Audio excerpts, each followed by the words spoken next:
Welcome to Dopamine Fix Cinema. So, I watched the last 3 episodes of Ironheart this morning, and now that I've viewed the entire series, I want to give my IMDB rating. I give the show 5 stars out of 10, which means if you're into the MCU, you may like this show, but if you're not, then this is absolutely not going to do anything for you. I'm not going to do a full breakdown this time. I think the important thing to know is that these final 3 episodes are by far better than the first 3 episodes.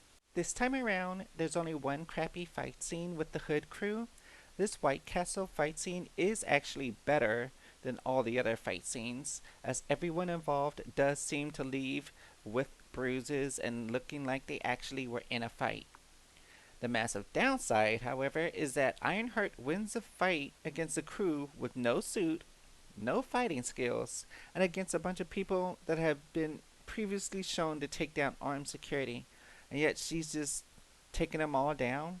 I ain't with it at all. We get more scenes of the Ironheart suit, which again all looks amazing. We also see Riri make yet another cool gadget that should have gotten the attention of MIT.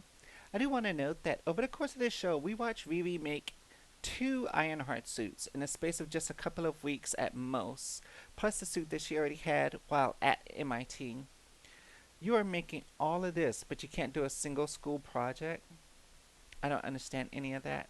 Poor Joe, aka Ezekiel Stain, went from having a boring, quiet life to being arrested, which didn't make any sense why the cops were looking for him and not Riri. It should have been her DNA, fingerprints on the biomesh laser gadget thingy. Of course, Ezekiel Stain turns bad and goes all cyborg so that he can be powerful and get his revenge on Riri ruining his life. We get more of the John, Parker, and Dad backstory, which is cool and shows how Parker comes across Mephisto and the Magic Hood.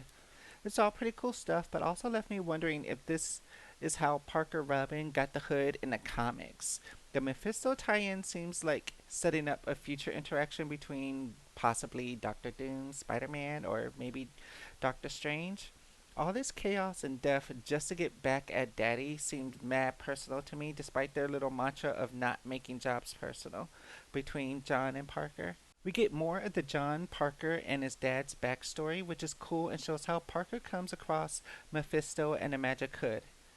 It's all pretty fun stuff, but also left me wondering if this is how Parker Robin got the Hood in the comics. The Mephisto tie-in seems like it's setting up a future interaction between Doctor Doom, Spider-Man, and or Doctor Strange.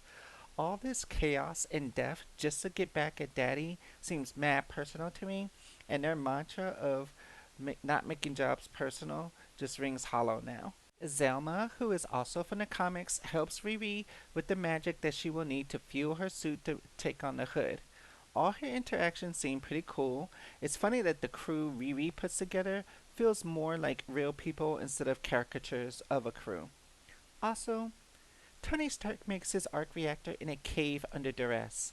How is it that Riri, who is supposed to be like one of the top 20 smartest people in the MCU, can't make her own arc reactor and has to rely on magic to fuel her suit? I'm not getting it at all. In the end, after Ironheart uses her superior tech and intellect to defeat the Hood, we have Ironheart making a deal with Mephisto without realizing it, and Natalie is returned to the land of the living. I'm really hoping this arc is straight out of the comics and not something that they are just making up as a weak sauce tie-in to the upcoming Avengers movies. Again, I give this show 5 stars out of 10. It's not nearly as good as Loki or Daredevil, but the PTSD aspects of the story, the magic usage, and the Ironheart suit CGI are all highlights. Y'all let me know in the comments what you thought of the Ironheart show. Should the series get a second season, or is the character better served being used in another ensemble project instead? Are you glad that Mephisto was finally introduced into the MCU, or should Mephisto have been kept for a well-known storyline from the comics? Thank you for checking in and tune in for more Dopamine Fix. In the end, after Ironheart uses her superior tech and intellect to defeat the Hood, we have Ironheart making a deal with Mephisto without realizing it, and Natalie is returned to the land of the living. I'm really hoping this arc is straight out of the comics and not something they're just making up as a weak sauce tie-in to their upcoming Avengers movies. Again, I give this show 5 stars out of 10.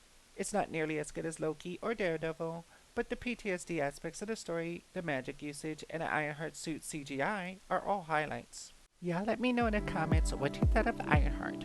Should the series get a second season, or is the character better served being used in an ensemble project instead?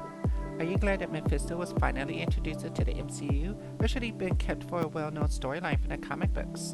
Thank you for checking in, and stay tuned for more Dopamine Fix Cinema.